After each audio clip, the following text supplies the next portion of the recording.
И говоря про этот вид поклонения, как я уже сказал, это нововведение, которое вообще не имеет основ, то есть не узаконено шариатом.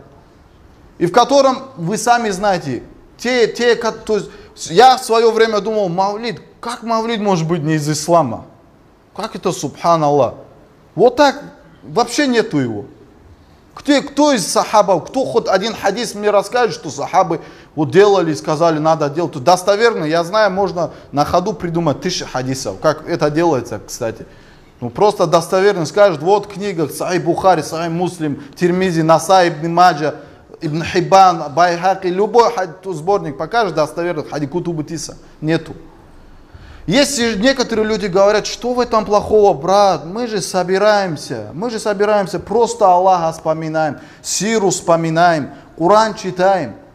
Мы скажем, даже если вы это все делаете, она становится бида. Почему? Если вы делаете только это, мы знаем, что этим дело не ограничивается, потому что там есть вещи, которые, субханаллах, приписаны пророку тех сифатов Аллаха. О, пророк, вытащи меня из огня. О, пророк, сделай то. Пророк приходит, они читают мархаба, оказывается, его душа приходит, дает им. Вот это все, короче, те вещи, которые не имеют отношения к нашей религии. Но если они говорят, мы просто собираемся, читаем Коран, брат мой, мы читаем сиру, мы читаем то, мы читаем это, мы скажем, это бида. Почему?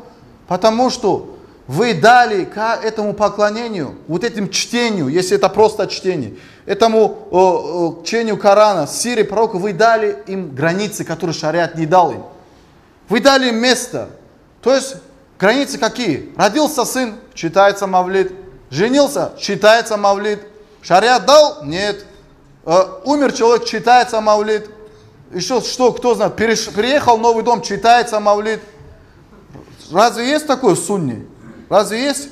Пусть вы читаете Коран, пусть вы вспоминаете Аллах, но эти вещи, вы установили для них границы, как временные, так... Вы же на свалках не читаете это все. Вы в каких-то домах, это вопрос к этим людям. Поэтому установили границы, и эти простые вещи стали бида. Подобно тому, как человек, как я вам говорил, Фатиха, читает Фатиху. Кто скажет Фатиха, что это одна из великих сур Корана, открывающая книгу. О достоинствах этой суры пришло множество хадисов. Но чтение Фатиха после дуа Фатиха, это что? Это бида. Почему? Потому что в этом месте не пришло чтение этой Фатихи. Потому что ты поменял эти границы, которые Аллах поставил для этого Фатиха.